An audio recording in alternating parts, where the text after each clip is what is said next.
नमस्कार. अरे मूर्खांनो, थोड्या तरी लाजा वाटू द्या रे. ह्या नद्या म्हणजे तुमच्या बापांची जागीरदारी नाही. खरंच हे कुठंतरी थांबलं पाहिजे, नाही तर.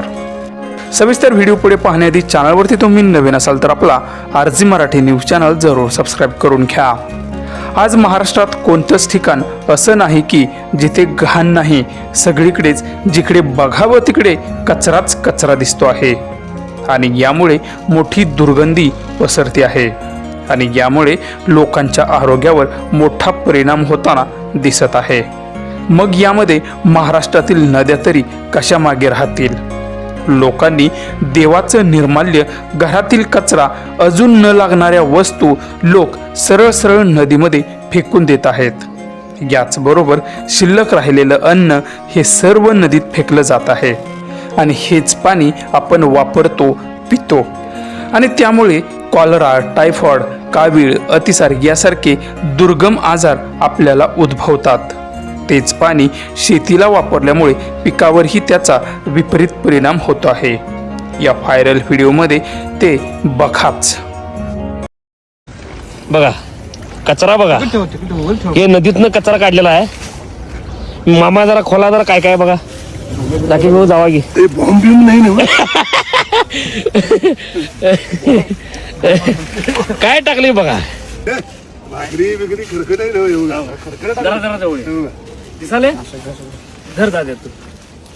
बघा मित्रांनो, ही निर्लज्ज नालायक माणसं, हे बघा वास एवढा घाण यायला लागलाय मित्रांनो. सोड ना मित्रांनो, हे खरकाट आहे. बाजूला कावळं बिवळं खात हा?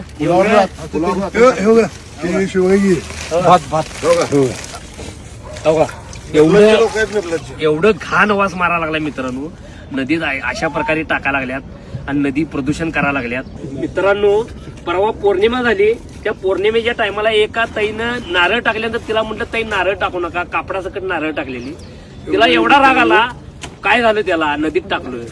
तर त्या लोकांना एकच सांगणं आहे, परदेशातल्या नद्या तिने आई मानत नाही तर त्या नद्या स्वच्छ आहेत आणि आपण ह्या नदीला आपण आई मानतोय आणि आपण आईच्या पदरातच आपण घाण टाकतोय. हे बघा, हे तुमच्या समोर हे सगळं उदाहरण आहे. एक मामा 2 शब्द बोलते. मित्रांनो, कृष्णावेणी उत्सव चालू झालेला होता आणि कृष्णावेणी ही माता नदी स्वच्छ ठेवायला पाहिजे. ते हे भाविक येऊन तिथं खरकाटे, भाकरी, भात सगळं घाणगणी, दुधाच्या पिशव्या ह्या नदीत आणून टाकतात. बघा हे सगळं.